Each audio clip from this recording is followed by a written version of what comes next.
What's poppin', everybody? Hello and welcome to Popcorn Culture. My name is Ben Carlin and I am your host. Here with me today is my brother Jay, who will be in every episode. And if you can't tell by the sound of my voice, I am wearing Crocs today. So I knew that there was no avoiding the bayou nature. No, not bayou. Those are gators. The Australian outback. No, those are dingoes. No, they got Crocs out in the outback. They got Crocs. They got Crocs in Australia. That's where the worst Crocs are. That's where the worst Crocs. Those are like the ones that'll actually hurt you, dude. I mean, you know this about me. What is my worst nightmare from childhood? Alligators. Alligators. That's exactly correct. I had a terrible dream about alligators once. I woke up and told Jay all about it. It's been seared into my brain ever since.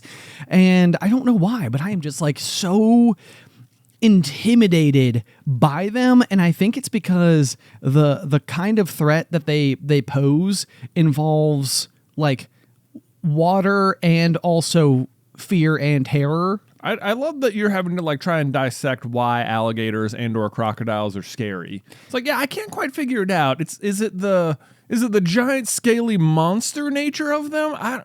Maybe it's the huge giant mouthful of teeth that could drown you. I can't figure it out. What is it that's about them? Here's the thing, though, is that it's like, you know, you could talk about like any other like creatures that give people like, you know, the creepy crawlies, I guess. Yeah, like the spiders or the snakes or the centipedes of the world. Yes. Which, speaking of snakes, I have a funny story I want to tell you in just a second. But okay. Also, yeah, it's like, but like the thing that really like that I can like allow myself to get spooked out by in the way that like the monster is like in your closet or like under your bed or something. Yeah. Like that is the way that I feel about alligators. Like when I see them, like, you know, we went to a golf course once, and maybe this is part of it. At Hilton Head. Yeah. And actually, we didn't go to the golf course. We just happened to be staying on a house that was on a golf course. And then, so if you went walking at night after the golf course closed, you were just like walking on the golf cart path. And then you could see, like, bathing in the sun, alligators. Gators. Like, and it's like, I think that maybe is like what gets me about them is that they're like seemingly as present as like a white-tailed deer, right? You know, or people call like iguanas like the squirrels of like Florida, where it's like, right? You know, if you're there, you're just gonna see iguanas, like they're just around, right? You know, when we were in Tampa Bay, we were doing the show. We were like right next to like some body of water, and we asked the audience like, is it, you know, how likely is it that there is a gator within 100 yards of us? And they were all just like, oh my God, there's so many more than one. Yeah, I mean, and it seemed like unanimously across the board, every single person was just like, the answer is yes. Yes. Like absolutely yes. You know, and that's the thing. So like, yeah. I mean, obviously, like a deer isn't nearly as intimidating as an alligator anyway. Like one sort of like gently grazes leaves. No, tell that to all of my tomatoes, Ben. Okay, this is a good point. This is a good point. You know, However, I think my tomatoes have more to fear from deer than they do alligators. Right. Okay, maybe I can change it up then. Wolves, coyotes, bobcats. Boy, like, I tell you what. We don't really have wolves here, but if we did, they would scare the bejesus out of me. Would they? Dude, yes. Wolves are smart, and they are big and fat. They're like sometimes you meet a house dog that's just like not well trained. It can be a little intimidating. If you're like running down the road and a dog comes running out of the house at like full speed, you're like, well, there's nothing I could do to stop this little dachshund from, you know, tackling me if it wanted to. Sure. And by tackling me, I mean just like running into me, and I'd probably be okay. Yeah, like you know, because it's like a dachshund. However, if you were like, what if that was a wolf and it wasn't just charging out to scare you from the house, it was charging at you to kill you? Yeah. Like, you would have just no chance. Well, Luke from the Outdoor Boys YouTube channel would let you know that they're afraid of you and they don't want to go near you. That's what I would tell my kids too, but let me tell you what, I still won't want to run into them. Well, no, I mean, they're fair. Like pack hunters, aren't they? They are. I believe pack they hunters, are. But that means the one you see, that's not even the one that's the problem. Jay, they're already around you. You're already dead. There's a line at the beginning of one of the songs in Hades Town. It's like, it's not the dog that's barking at you that you have to worry about it. It's the dog howling inside of your head. And it's like, you know, it's like your fear. Right, you yeah, know? it's your fear. It's like your fear. Yeah, exactly. Are you telling me if you came face to face with a wolf in the woods, you'd be like, this is probably okay? No. I mean, I've told you about the occasion, of which there are 3, wherein I've encountered coyotes. Actually, I've added a 4th one to that, but that one was completely dead. Okay. Which was kind of sad, honestly. It really, I was not pleased about that. Is that your fun fact about coyotes for the day? Sure. My fun fact about coyotes for the day is that I was touring a house and I went into the barn and saw a dead coyote on the ground. Better the barn than the house. Right. Well, It's that's sort of like, so about this dead coyote, and the realtor's like, I'll just show you out. Does it come with the house? Or How common are we talking here? Right. Because I was planning on having chickens too, and I don't think that those two are the best of friends. But that once upon a time we were out squirrel hunting with our friend Trey. I do remember a thing that we've done exactly one time. The one time I've been hunting in my whole life. Yes. And actually, I went once as well with my friend Morgan in 3rd grade. Cool. His dad picked us up from school and painted our faces like all camouflage in the parking lot, and then we went and we sat in the deer stand and ate M&Ms out of our camouflage colored hip packs the whole time. See, this is like, people are like, I like hunting, and they're like, why, like you like what, like killing animals? And you're like, what? No, eating M&Ms in a tree. What are you talking about? And beef jerky too. Yeah. You get like a sweet and salty situation going on. It's like literally the deer can walk by and you're up safe in a tree stand. You just get to look at it. I get to be alone in the woods for hours at a time. Yes. Well, here's my big thing though, is that like being a wildflower photographer is what I was gonna accidentally say. Maybe that's a Freudian slip. Maybe I really just want to go and photograph wildflowers. Sure. But being a wildlife photographer, I think is like, it like lives in me somewhere. And I would love to be like that person who's like, I shoot animals for a living, and then have the person be like, what? And be like, click, Yeah. Like, There is an episode of Pokemon where this is the case, where they're like, I can capture any Pokemon, and Team Rocket like hires this guy, and he's like, on film. On film. I love that. It's so stupid. So that's like his, like, yeah. Although I realize I just put the me saying those words out into the internet. So like if I ever like run for office or something, somebody's gonna be like, and here's Ben Carlin. I kill animals for a living. No, wait, that would be worse. And then now you just said it. Now I just said it. Now Oh you man, just now I said gave him it. even more fuel for the fire. Right. I shoot animals for a living with my camera. Oh man, I've completely messed this bit up. Oh, geez, man. Cheese indeed. Anyway, so back to snakes. Were you supposed to be telling us a funny snake story? A funny snake story, yeah. So this weekend I was driving over to your house, and on my way, I was driving past like one of the nearby schools where there's kind of like a kind of wide stance of road for people to go in multiple directions. And as I was kind of like rolling up on it, there were a bunch of cars stopped going both ways, and I see this like kind of maybe like older lady out in the middle of traffic, and she's holding an umbrella and sort of like what appeared to be spinning in circles.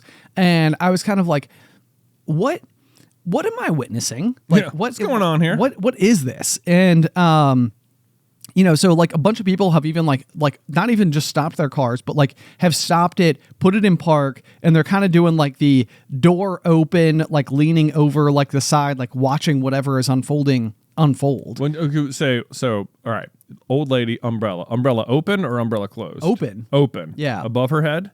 No, sort of like out in every direction, like a 360 around her. Okay, got it. And it looked as though the umbrella, you know how like if like the wind blows in like a cartoon and like the umbrella like whooshes the wrong way? Yeah. It was almost doing that.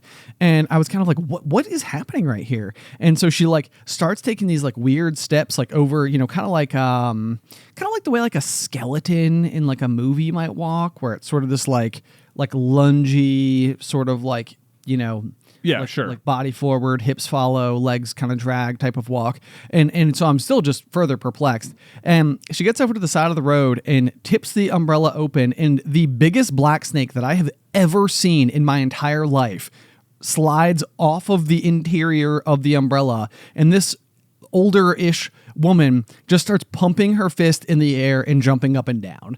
And she was so, me too, count me included on this. She was so proud of herself, and I was so proud of her. I was like, this was incredible. Like, she stopped her car to go out and like save this snake. And it was such a big snake, like huge. I mean, it must have been like a 6 foot black snake. Whoa. Like, really big, very thick.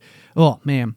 Anyway, so that was my snake story from this weekend. So But I she can't like believe I didn't tell you gathered it about on the inside of her umbrella. And Yeah. Okay. So I guess she was like, how am I going to get the snake? And maybe thinking on her feet, she was like, got my umbrella, popped that sucker open, walked right on over. I guess somehow it slithered into it.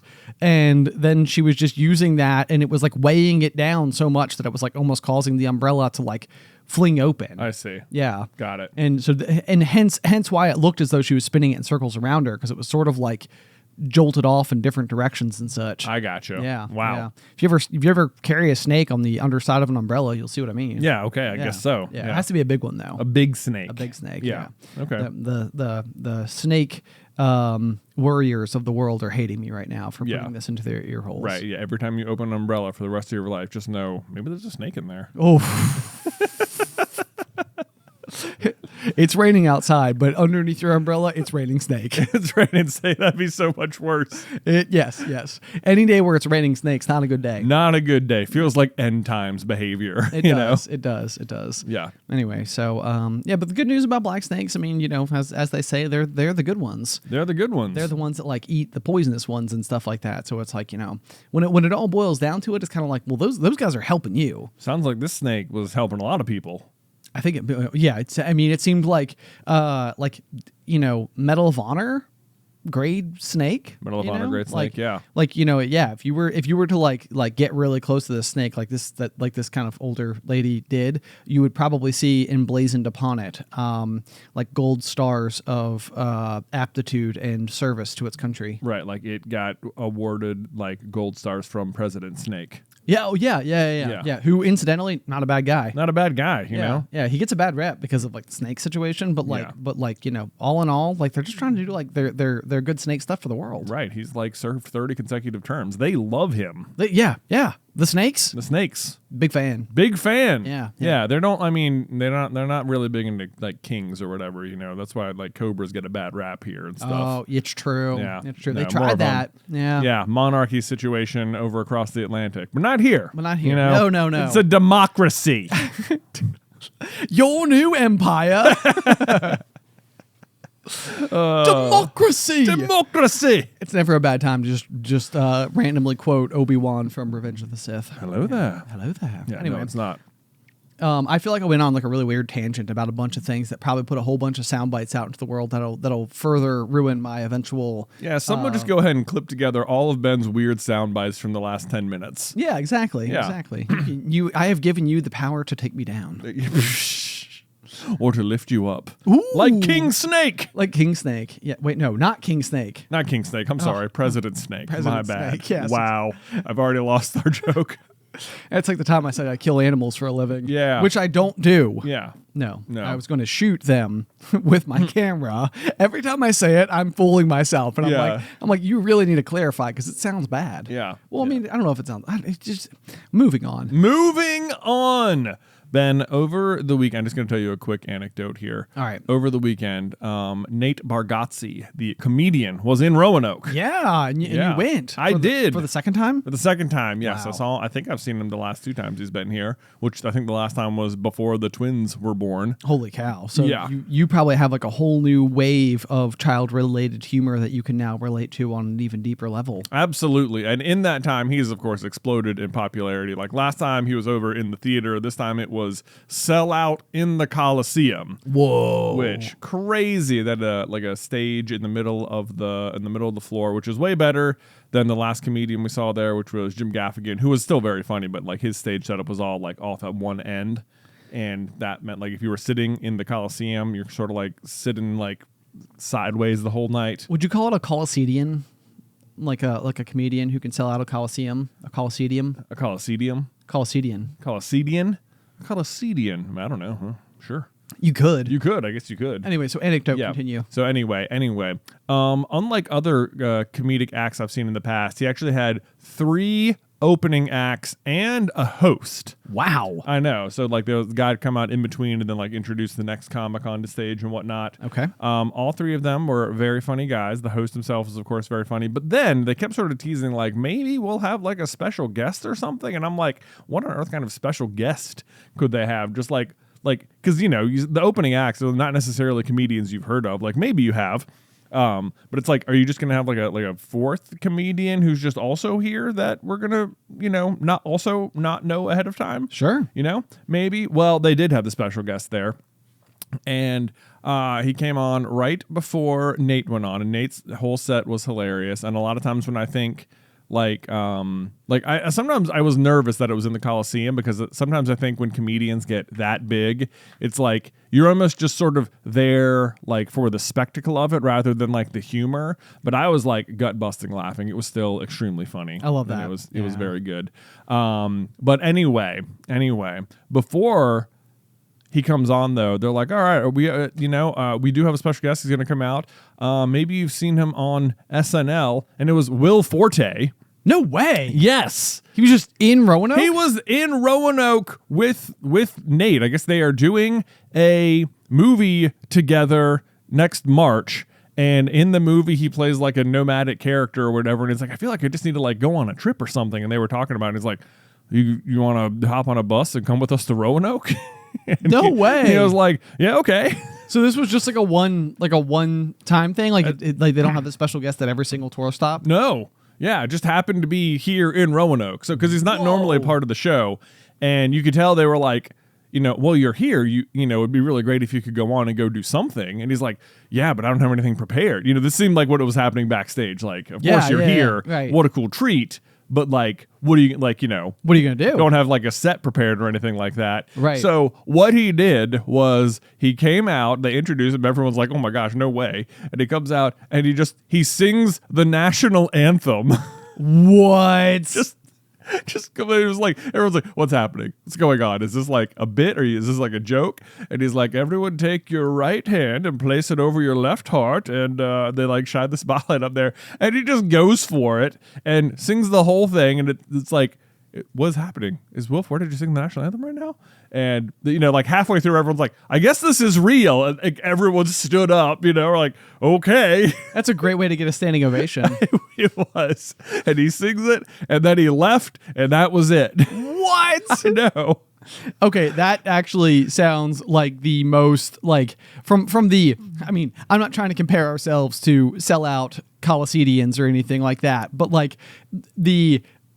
when we were on tour last, we like on the fly started this bit that was basically just like find something at every venue that people can sign. Right. And it was sort of like when we left, we had no idea we were doing this bit. When we got up this morning, we had no idea we were doing this bit. Now we are on stage doing the bit. Right. And it's like it is happening in real time. And like it almost feels like you can hear the conversations, yeah, exactly like you said, that would have happened behind closed doors that were just basically like, do you want to go out? Like people will be so excited just to see you. So it's like, right. just go do anything. Just go do anything. Right, can't go wrong with the national anthem. Right.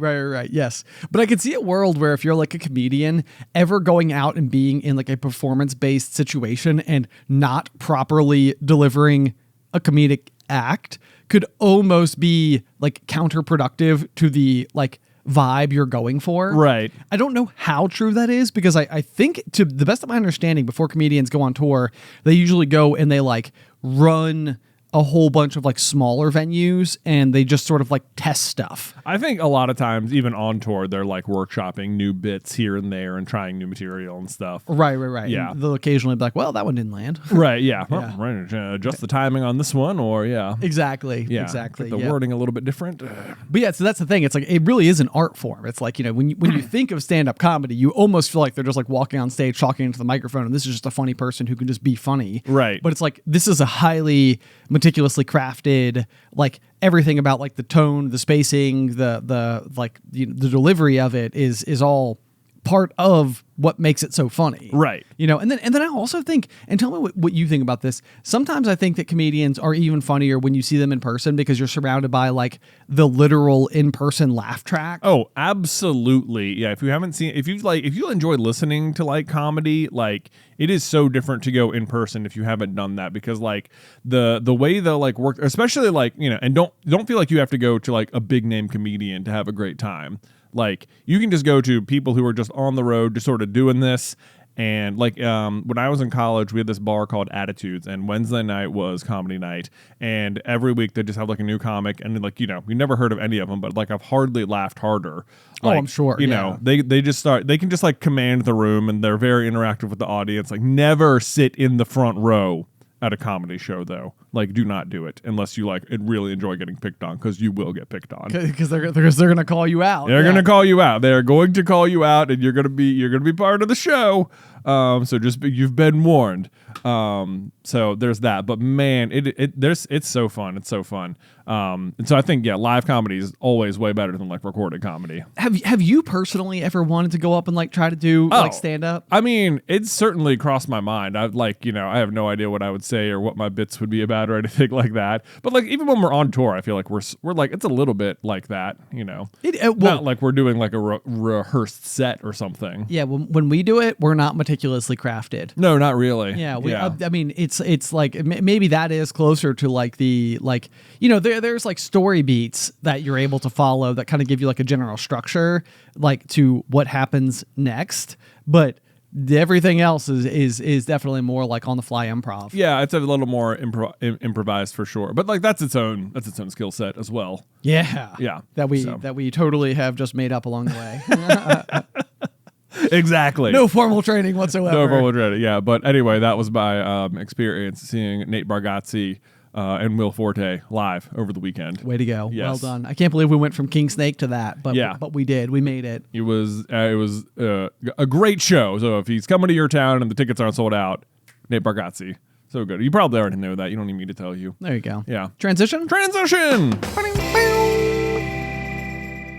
All right, Ben. So this past week, perhaps you've heard of it, the Nintendo Switch 2 came out. Yes. Yeah. This in fact did come up, and I feel like I told some people that we were able to collect one, and it seemed like there was like some envy out there. That we were able to secure one. You know, it wasn't super duper on my radar even, because like when the pre-sale came out, like I didn't really sign up for it or anything, or I wasn't paying close enough attention. And I remember like when the last Xbox and like the PlayStation 5 came out, people were waiting like months for them to get back in stock and stuff. And I was like, it's really one of those things where, like I'm not so dialed into the video game world that at this point when a new console drops, I basically just think like 5-6 months from now, like when they're like back available is like when my window opens. Right. Like I'll go get it. And so like, I missed the pre-sale. And I was like, well, if I miss that, like there's almost no chance. Like they're all just accounted for. Right. Like, there's not anywhere you're just going to go like stand in line. And I'm not going to go get up early and stand in line because, all I really know is like the Mario Kart World is coming out and I want to play that for sure because Mario Kart. Naturally. Right? Yeah. Open world Mario Kart game? I guess so. There is an open world aspect to it. Okay. But otherwise, like the regular gameplay is still just like select this cup, do these races. Okay. Well, that makes sense. Yeah. But then if you do like the open world, there's like little challenges and stuff where it's like, oh, get through this portal on this time. But it's like, in order to do that, it means like you're going to have to hit these 3 boosters and not miss any and get over there fast enough and stuff like that. This is just immediately stress inducing for me. But it reminds me of like back when you would like, you could play like the ghost-defined version of like the game developers or whatever. Yeah. Was that the thing? Like you would go out and like you'd be like racing like a little... race the ghost. I mean, you can still do that in like Mario Kart, the Mario Kart 8, which we have here. Oh, it still exists? Yeah. Still exists. That used to like torment me. It was like, wow, on earth am I ever going to beat them? Yeah. Have you beat them? Absolutely. Oh, okay. Yeah. So no big deal. Yeah. I mean, it's like it'll always be like, most of them are pretty easy. And like, you get to every now and then it'll be like, oh, you really got to hit this just right. They were having like a day. They know it's like, it's like if you want to unlock this character, it's like you're going to have to go through and beat all the ghosts. And like most of them you can probably do it in like one try, but like 2 or 3 of them are really going to be the ones where you're like grinding. Okay. Like, figuring it out. You got to like zero in. Yeah, you got to like really zero in for sure. But anyway, so the day came and we got into office and Kat's like, oh yeah, Evan's standing in line for the, the Switch 2. He said there's like 7 left or something. And I was like, 7 left? What? No way. That's crazy. Cause it was like mid-morning by now. Sure. Yeah. And I was like, how could that be? So I was like, well, Kat, you know what? If you want to run over there and try and pick one up for us, go for it. What do we have to lose? Sure enough, like 15 minutes later, Kat calls and she's like, hey, guess what? They got 2 left. And I was like, are you kidding me? What? Yeah, I mean, pretty amazing. Pretty amazing. That's like it always reminds me of the movie. It was an Arnold Schwarzenegger movie when we were growing up called Jingle All the Way. Yeah. That I feel like perfectly personified the hunt for the hard to find toy around the holiday season. Turbo Man. Yeah. And he's going all over the place into all the different stores, and he's doing everything he possibly can to secure it for his child because he forgot to get it the day you were supposed to, and now they're all sold out and everything. So I mean, I feel like that's always like stuck with me to like where it's like whenever you like win and get the hard to get thing, it's like I just bypassed the entire plot of Jingle All the Way, right? Because otherwise, that's what was coming for me. Exactly. I was like, because I was fully prepared to just be like, yeah, like 5-6 months from now, we'll probably go get one, whatever, not a huge deal, or whatever. But sure enough, and then I was like, then I was suddenly like so excited because like, oh my gosh, there's a new Mario Kart game, and if there's ever a game that I've like really spent a lot of time with, it's like the Mario Kart franchise. Yes, and I was like, oh well.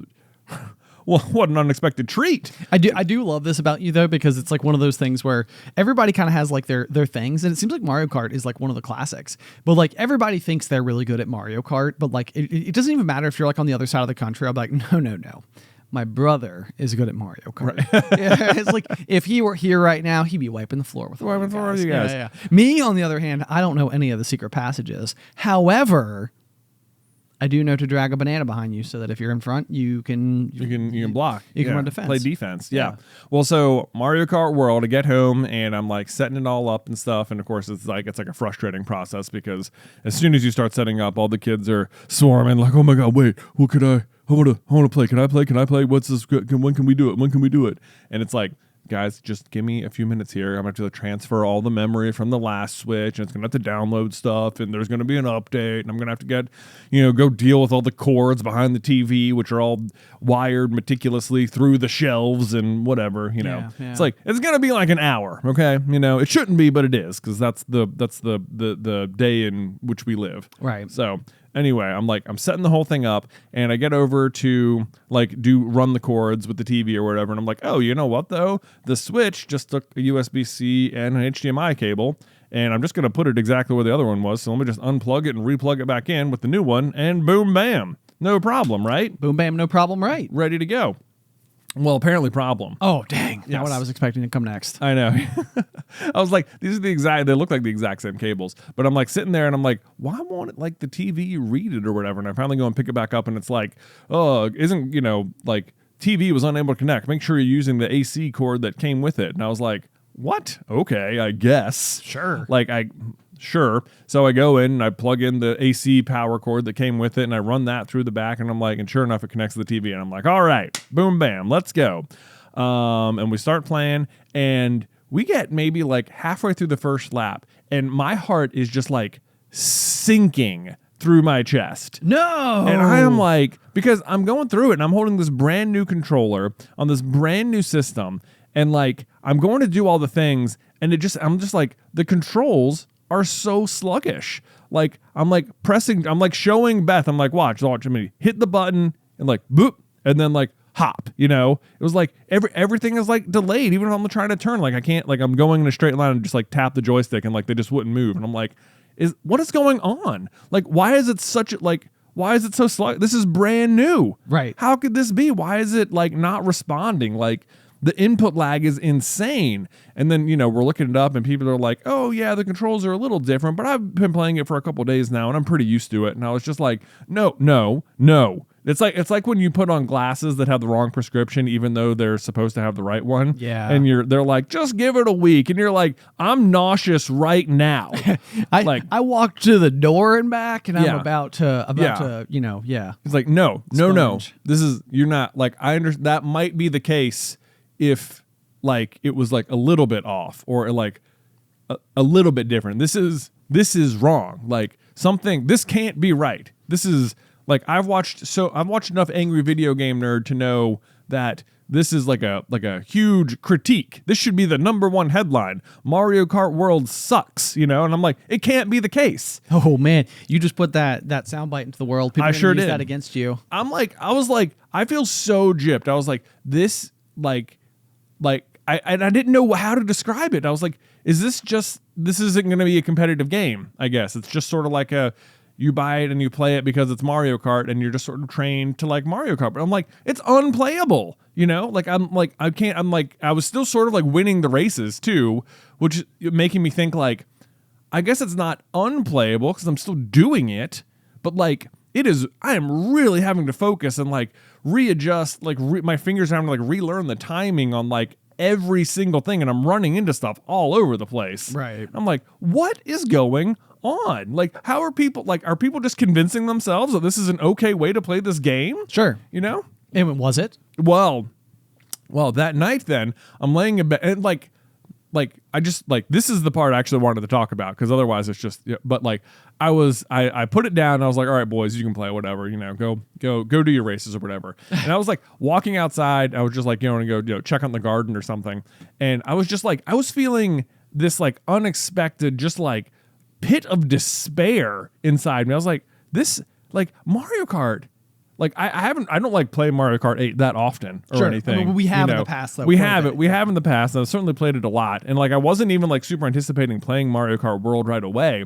But like the idea that it was going to be terrible and that I was going to not be able to play it and that it was 10 years from the last release, I was like this is just gone now. Like no one's going to keep playing Mario Kart 8 anymore. They're all going to move on to this, and this is unplayable. Like I won't be able to do it. Like the death of Mario Kart. Right. It was like, this is like the death of Mario Kart. And it's just like, are you kidding me? I'm catching a stray on Mario Kart today? Right. On the launch game of their brand new system is like this bad?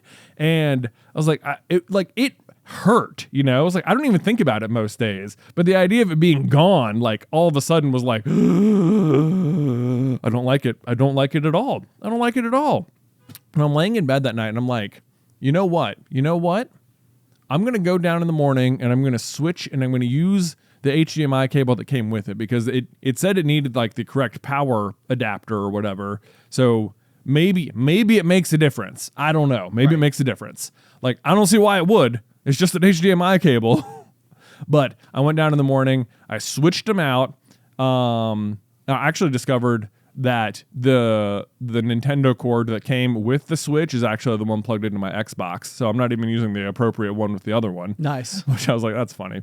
So I wasn't using any Nintendo brand HDMI cable on the Switch at all, or the Switch 2 now.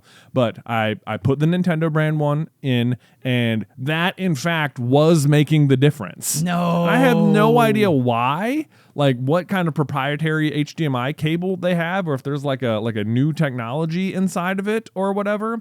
But it then sure enough, then it started working well. And I was like, man, I'm so glad I switched these out because like the sigh of relief, So your PSA is use the provided cables. Yes. And then I'm like, but also even as I'm looking it up, even I'm thinking back like to the night before, and I'm like, of course, nobody's response to this problem was, did you use the right cables? Because obviously everyone just takes it out of the box and uses what came in the box. Right. But you kind of have like the unique situation where you guys had like your cabinets like built in around your TV that you have like a routed HDMI cable that's gone through like wall or holes or it just kind of like snakes down behind the shelves and behind the it disappears. You can't see any of the cables, right? Which is nice. It's nice, and it's like it's not impossible to change them. It's just very fussy. You got to take a bunch of other puzzles and board games out and get them out of the way and turn a bunch of stuff and snake things back through and adjust the shelves, and it's finicky, and there's impatient people, and there's a cabinet door that keeps knocking you, and whatever. You know the kind of task I'm talking about. Of course. Yes. Yeah. Everything is just so much more difficult when there's like a million other things going on. It's like it's not going to be hard to do this the right way, but it's like taking any shortcuts that are available when life is the way that it is. Like, I'm just going to take those. That'll be all right. Yeah, exactly. But apparently it wasn't all right. I'm sorry, man. So either way, now it is fixed. And I will say though, the Mario Kart World definitely plays different than like Mario Kart 8. Oh, it does. I mean, it's still, drifting and, all that stuff. But you can, like, ride rails, and apparently you can, like, ride walls and stuff. Oh. And, like, the learning, I definitely have some, like, more learning to do. It's, like, the first time in a long time I've been, like, playing Mario Kart and haven't felt like I have got this on lock. Okay. Like, I gotta, like, learn the rail riding. I gotta learn the wall riding. I gotta learn to, like, you know, what needs to be done. All the levels are new and stuff, and it's like a lot of them, like the way they've got it set up is that like the, you know, if you're doing like a Grand Prix, for example, it's like the first lap of most levels is you driving to the next track. Okay. So you're like on the highway getting to the track, and then like the last lap will be like actually in Wario Stadium or whatever. Oh, wow. Yeah. That's kind of an interesting setup. So are we going to have to bring back randomly chosen carts and characters? Ooh, maybe. Although that's another thing. Like the amount of characters you can choose from is a lot bigger, and the kind of characters they've chosen is like off the charts. Like you can be like a bumblebee or a snowman or like, yeah, just random Mario villain from any time period in Mario history ever. Can you be like the small penguin from Mario Kart 64? Yes, you can. No. You can be the penguin. The one you could like take and like drop off the edge. Yep. Just into oblivion. Uh-huh. Wow. You can play as penguin. That's amazing. Yeah, and then I guess I shouldn't be that surprised because they featured them in like the Mario movie, but yeah, you know. You can be the cow from Moo Moo Farm. Wow, they really did go obscure. They just went so obscure with it. Yeah. And then like the kart customization is also not quite as sophisticated as Mario Kart 8. You're not like choosing kart and wheels and glider. You're just choosing kart. That's surprising. It is surprising to have gone backwards in that direction. Yeah. Like you know what people want? Less customization. Less customization. So there is that. Maybe that makes it easier to like figure out exactly what you want or whatever. I don't know. Okay. Yeah. Yeah. Fewer choices here or there. Honestly, for playing with the kids the way we often do, it has been nice because like they're not always great with the controls and reading and knowing like what buttons to push and how to figure stuff out and, you know, navigate the menus as well. So if they have 3 less things to choose, that makes it a little faster. Okay, that's handy. Yeah. I mean, and I'm sure on some level there's something to be said for the fact that like when you were doing the randomly chosen carts and characters back in the day, like there were lots of cart combos where it's like nobody would ever pick this. Like, yeah, it's actively like working against each of the various components benefactors. Like, right, you know, it's like no one would choose this hyper accelerative cart with these hyper unaccelerative wheels. Exactly. Yeah. It's like you're just choosing to not have its best feature be its best feature. Right. Yeah. So that makes sense. Not maxing out anything here. Wow. So have you won any cups yet? Well, we've gone through and like we've been playing multiplayer mostly. That's the other thing is that like every time I haven't had a chance to really sit down and play solo. Right. Because anytime you fire it up, all the kids are like, I want to play. Right. And that's, you know, then of course you have to like let them and all that. So it's, yeah, I haven't had much chance to play solo. I don't think I've played solo at all since I put the new cable on. Oh my gosh. Yeah. Yeah. So you're just jonesing. I know. I'm like, I gotta find an opportunity to like get down here and actually try and like learn how to do all the mechanics and like get up to snuff here. Right. Now, meanwhile, I'll like be scrolling Instagram and people will be like, oh my God, Mario Kart World. And they'll be like, wall, rail, flip, mushroom, off this wall, off that wall, finish. And I'm like, I got work to do. There's distance to be gained. Yeah, I got to do this. Okay, we're going to figure it out. I'm going to commit. I'm getting to Bowflex, you know? Bowflex. There you go. That's all right. Transition? Well, Ben, would you like to hear a garden update? Jay. Yeah. I love a garden update. Of course. Well, I'd be happy to give you one. Lay it on me. I will. Well, you probably know because you were actually just at my house over the weekend helping me do garden things. We got some work done. We sure did. And I burnt the back of my neck for like the 470th time in my life. And I'm starting to be like, I really need to like I need like a back of my neck skincare routine. Yeah, we can get you like a big hat or something. Like a big hat. Yeah, like a really big hat. Yeah. So anyway, coming soon, Ben with a hat near you. Ben with a hat near you, man. Well, maybe don't worry that much though. I won't be like that near you. we should like, just wouldn't that be sell surprising? like custom giant hats. Custom giant hats. Custom giant hats. Yeah, That's the latest and greatest thing from Carlin Brothers in Associates. Yes, exactly. His Carlin Brothers Mercantile, really big hats. really big hats. Big one. It's just imagine a hat, double it. Double it. Okay, Yeah. okay. Yeah. You're welcome. You're gonna love it. It's gonna Yeah. be good.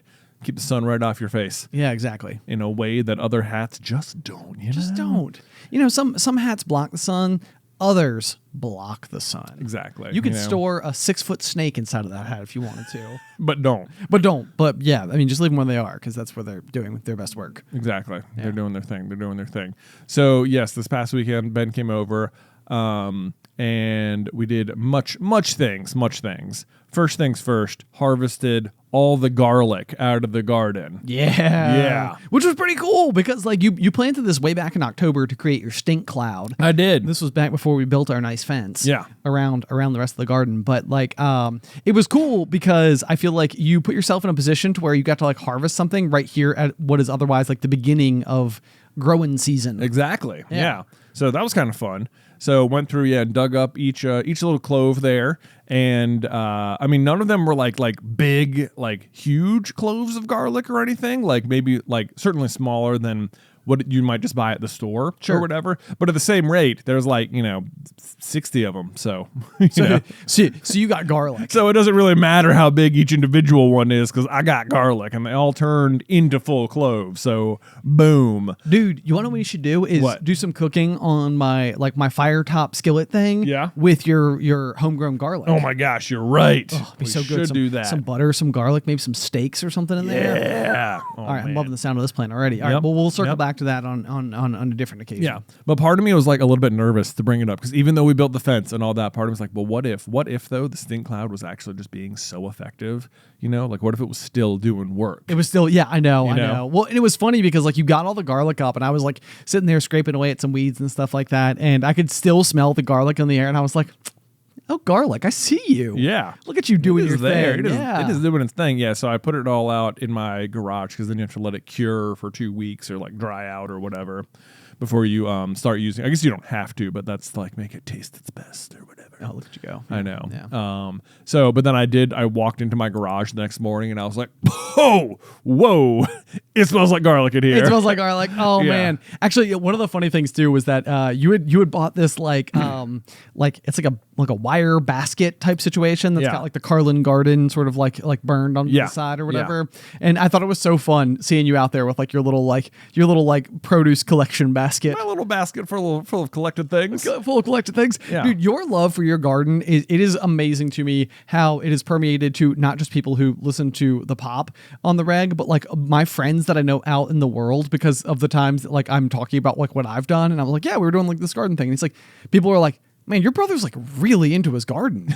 I'm like, yeah, I know. Well, before the Nate Bargatze show this weekend, I was sitting down. It was sort of like a random collection of like, it was what really happened is a bunch of best like runner friends were like they bought tickets for like them and their significant others, and then like that's who all went to dinner before like the show or whatever. So all like the women are sitting down on one end of the table and all the men are sitting down at the other end of the table, and like everyone sort of knows each other from the thing with the person at the place at the wherever. Right. I'm not sure anyone's like we're all we're not all like the best of friends who hang out all the time or anything. Sure. So it's just sort of like what's to do? And I was like, well, I was in the garden all day, and I'm like, well, that's what I'm going to talk about.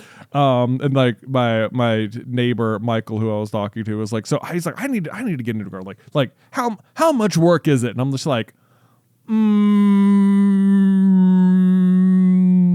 not that much, You could probably just like set it, forget it, Just put them in the ground and water them.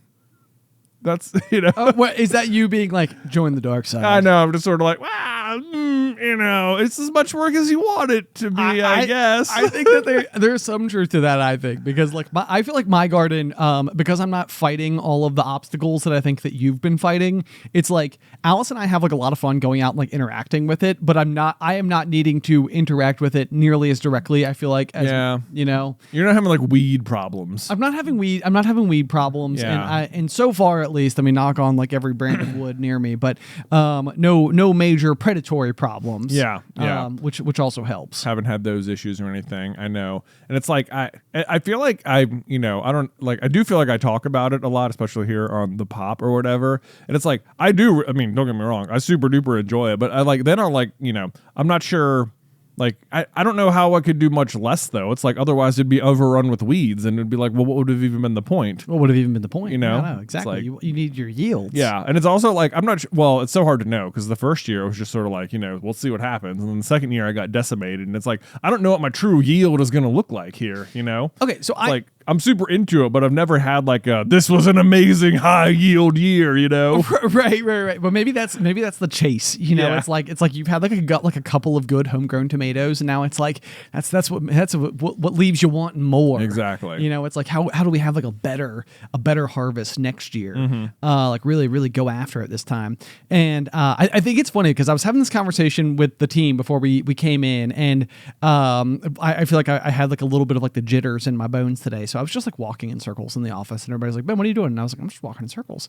But one of the things that I was thinking about was whether or not like every idea you come up with, but like from the conception of the idea is some measure of a good idea or a bad idea or whatever. Like on a scale of 1 to 100, it lands somewhere, right? So like, but I think so often it can be the case that like you can come up with an idea and your existing level of intelligence is what brought you to that idea.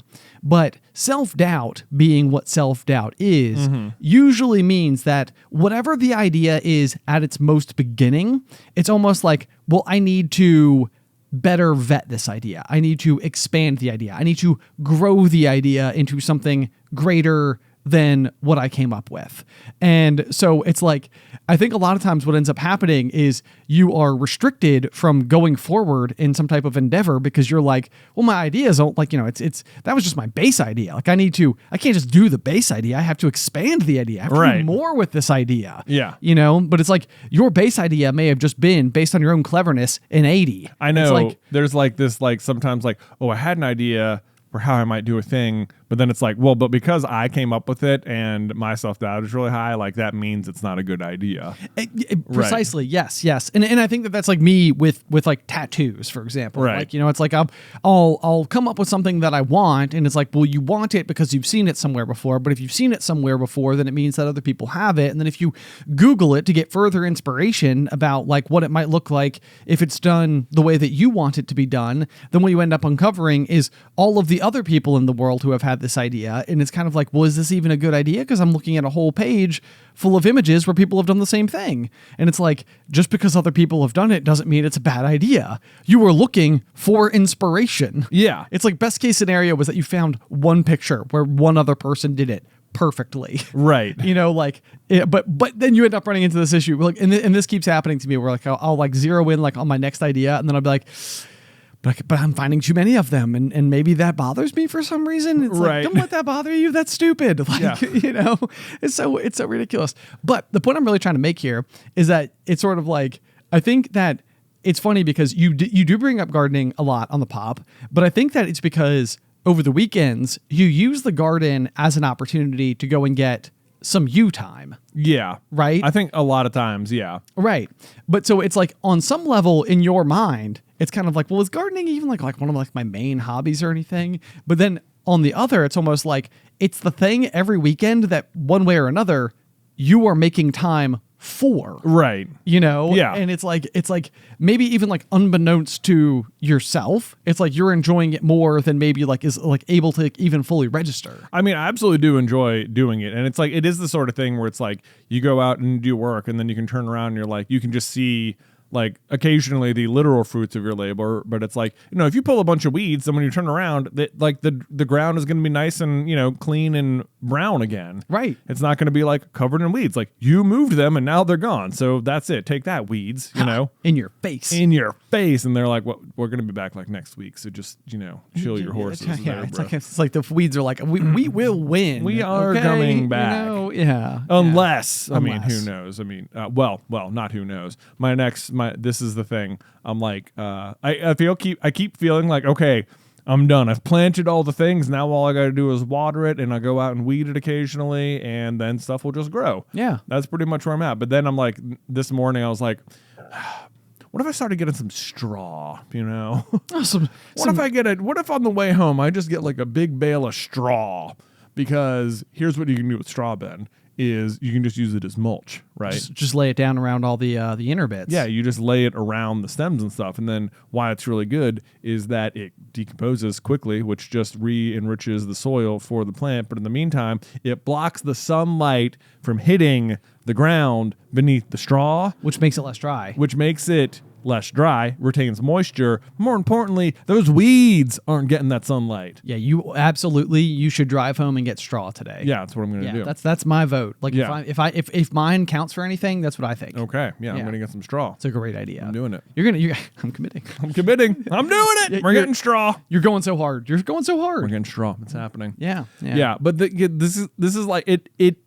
I feel like I am reaching points where sometimes like you get into a hobby or you get to a certain point and you're like, okay, like so much of it was the establishing part of it, but then you're like, and now I'm set. Yeah. You know, I can get there. But then even this past weekend, it was like you were over and it was like, anything else you want to work on? I was like, well, I've been considering putting a fence around the other garden, like on the side of the house where I was growing the pumpkins. Yeah. And it was like, all right, yeah. So then you went out and got some wooden stakes and we're, slamming those into the ground and we tilled up that ground too. And it was like, yeah, because rabbits are starting to get to the pumpkins that are growing there or like some of the leaves, not all of them, but some. And it was like, if we act fast, maybe we can salvage this entire pumpkin patch. Ha!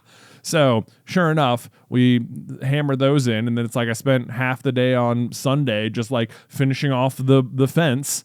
And, then installing the lower layer on the fence. And I'm like, well, here we go. I thought I was done planting stuff, but it turns out I had an entire another fence to build. So who knows, Right. Yes. No, it's so funny. And it really is. It's very interesting. Like, because I think I'm kind of going through like a very similar situation right now with an interest of mine where if you guys have listened to the pod for a long time, you'll know that back in 2022, I was doing 75 hard and I read a book called Dopamine Nation. And Dopamine Nation, I mean, it's like, I'm not trying to like, be hyperbolic here or anything, but like it definitely did change pieces of my life. Like I made decisions that I have stuck to ever since because I read the book. Right. And I mean, it's like in that same way where you're sort of like, I wouldn't regard this as one of my favorite books.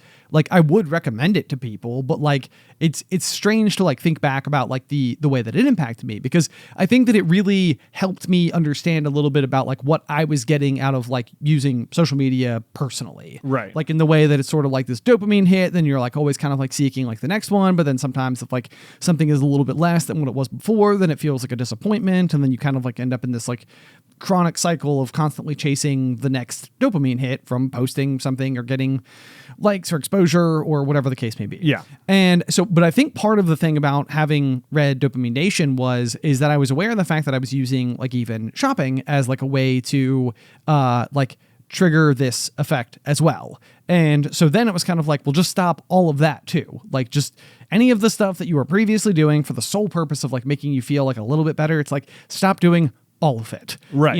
And I think that on some level that's a great thing because it helps with, your financial health. It helps, dial in on things that you more particularly want because like it achieves such a threshold that you were willing to make the choice to actually spend the cost or whatever, right, and get the thing. And so maybe like you become like a hair more selective about it. But then one of the things that I've been tinkering on recently is working on my truck.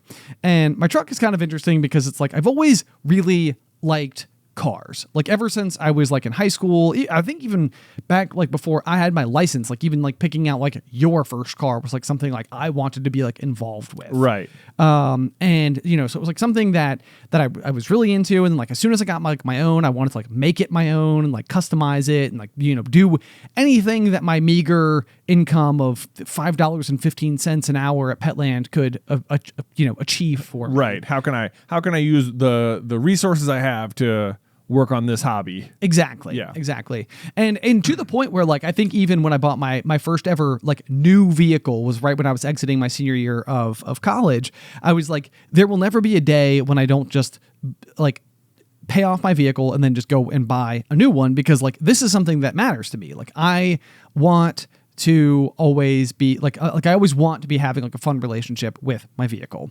And I think that as I got older, I started to be like, this is frivolous. Like the car takes you from point A to point B. And while I am tempted by certain cars that, end up being available or like something new that came out or whatever, it's like my current vehicle is paid off, which is probably my favorite feature about it. Right. Yeah. It's like, it is just taken care of. Right. It's not like you're driving a ton anyway. No, yeah. It's like I drive like 8 miles a day to and from work, you know, and it's like it barely has miles on it, and I bought it in 2017, and it's great.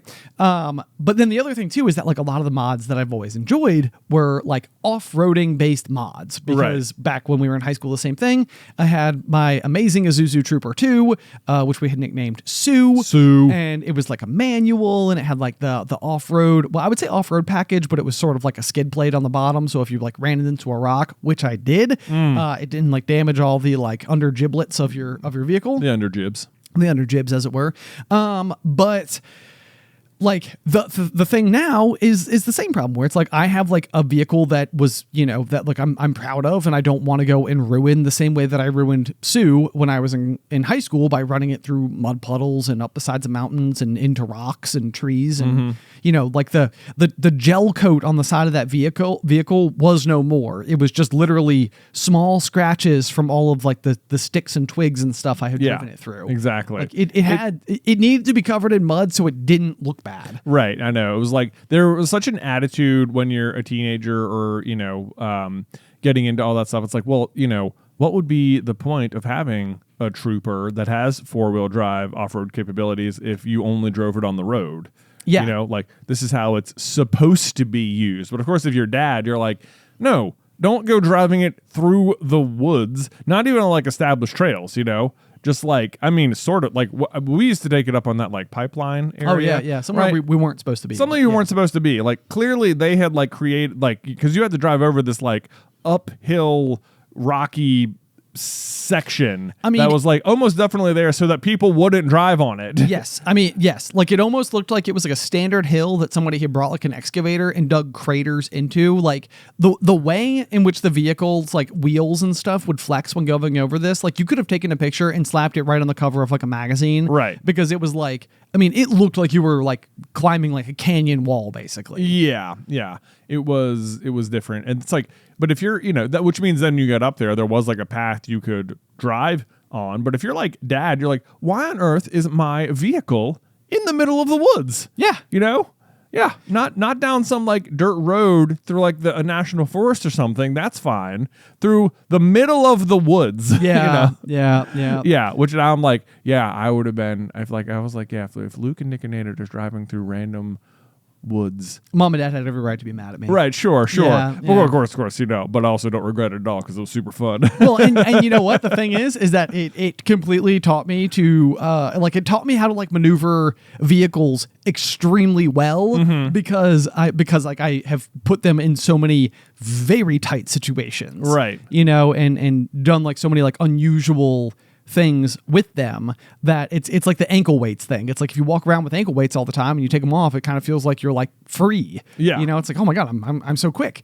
And I think that's basically what would happen is it's like, all the trouble I ever got into, all the flat tires I ever got, like all the mechanical repairs I had to make were because I was breaking it and then trying to fix it because I couldn't afford to pay someone to do it. So it's like the process like taught me a lot, it's like it sort of made me a bit of like who I am because of the trials and tribulations. Yeah. But all of that to say though, is that like, I read this book 3 years ago. I've been off social media ever since. So I've been able to stick to that, which I know anybody is probably just tired of hearing me talk about that now. But like the other big one though, is that I think I tried to like park this sort of like interest, but I was having a lot of trouble with my headlights on my vehicle. They kept burning out over and over again, and there were these like really bad incandescent lights. And honestly, I felt like when I really started paying attention to it, I'm like, you can't really see at night. Like these are so not bright. Right.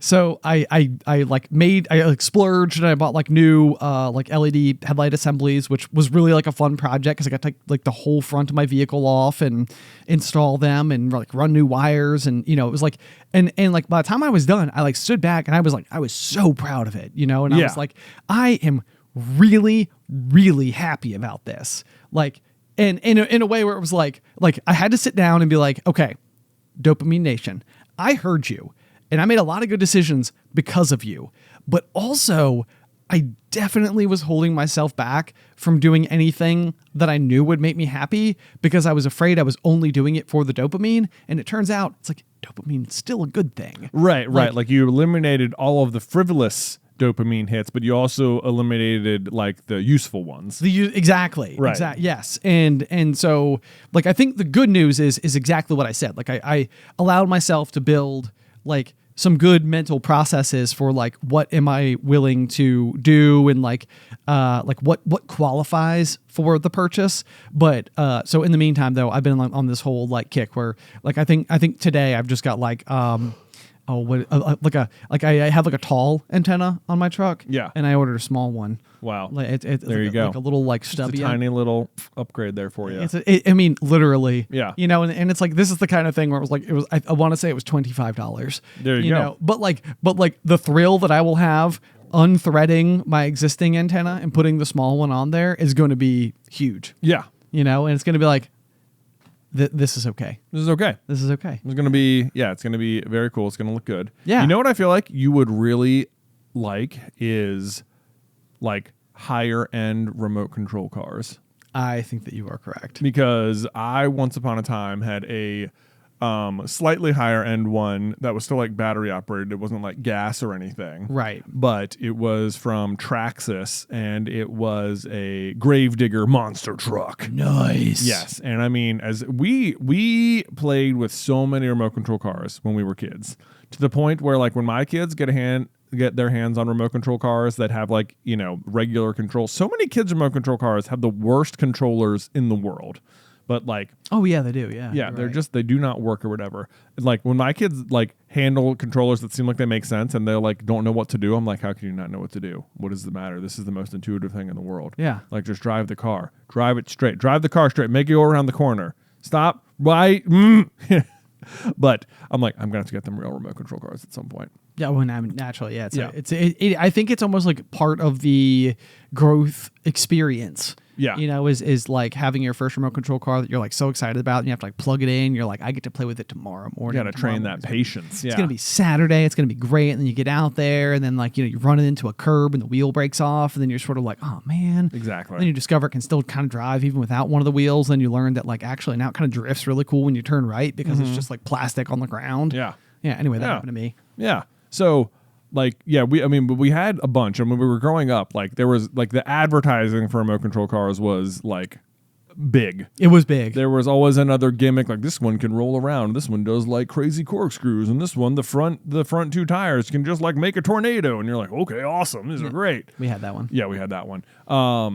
But like at some point, there's like a tier of like up to maybe like $50 that are just sort of like gimmicky kids remote control cars. And then there's like a jump to probably like $200 or so, maybe like $150, where it's like these are a little bit better than those. These are just more like actual remote control cars that are like fast, but not like, you know, they're still maybe just like better toys. Yeah. And then there was like the next tier up, which I think is where I was at, which was like the Traxxas, where it's like, hey, you remember those toys? This is like what you actually wanted them to do. This can go like 30 miles an hour and it can do crazy flips and it's so fast and Yes. you know it has and then you can probably go above that where you're like, you know, it has an actual engine in it, you know. Yes.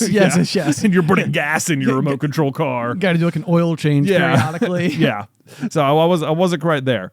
But like I had it and I mean it was so fun. It was like when you were a kid, all the things you're imagining, it like unlocked so many like, oh, this is what I always wanted it to do. This is like what I imagined having. And I would go out there and I would like, you'd have to charge it for like ever. Cause you know, if it's going that fast, it needs like a ton of charge on it. Right. And then you get out there and you have like 20 minutes before the battery died or whatever. Yes.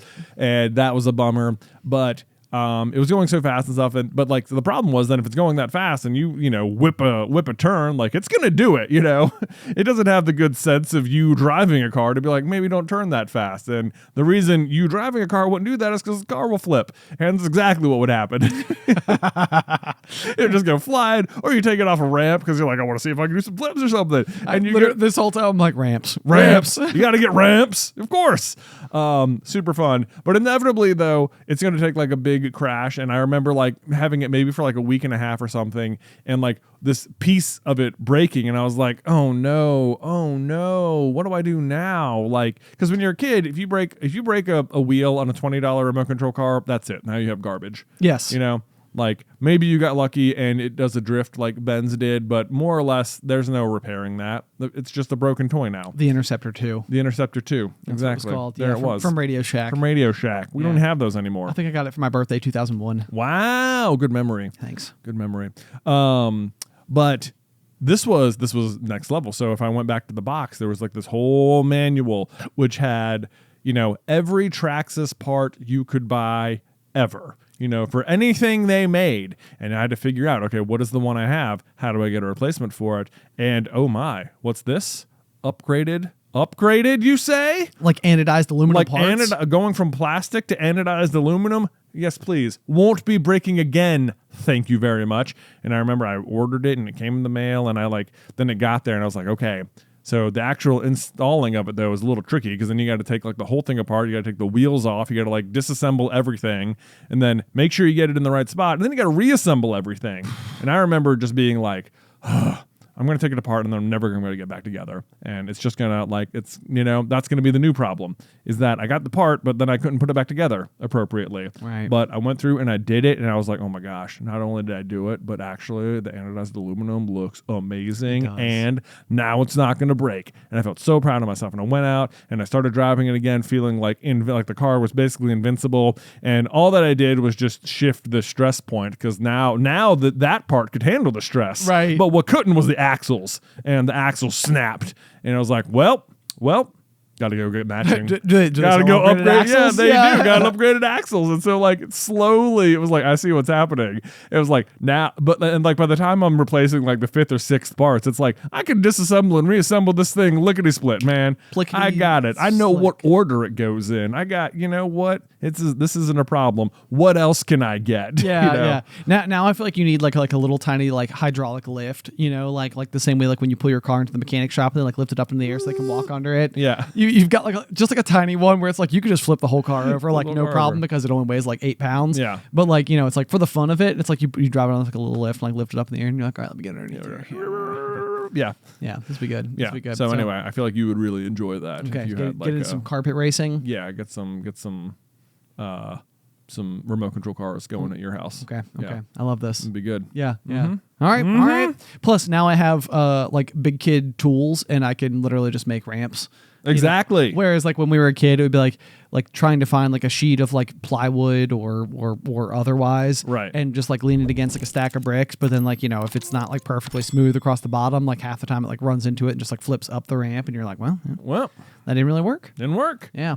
This would work. Do you remember my dirt bike remote control car, which like literally rode on 2 wheels? Yes, and I do. What you had to do was you had to like hold it, and before you set it down, you had to spin the back wheel so like the gyroscopic action inside of the back wheel would start going, and then you could like set it down and it would take off. And eventually I drove it off of a rock at our next door neighbor's house. Sure. Broke the head off the little driver. But then I was just like losing because it had like an action figure guy like who was like driving the dirt bike. Yeah. And then when the head broke off, it made it lighter and more efficient, and it just drove better. And I was like, well, What do you know? This is all cosmetic. All cosmetic. I don't even need the driver. What pageantry? Right. You know? Yeah. That's not what we came here for. We came here to drive bikes off rocks. What pageantry?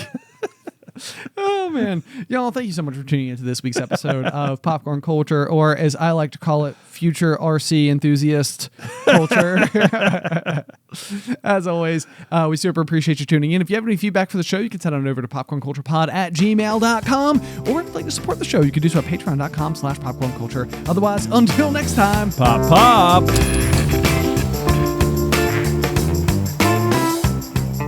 Today's episode was edited by Isybelle Christley. Vaishon Brandon does our art. Catherine Stein is our production manager, and the show is hosted by me and Jonathan Carlin.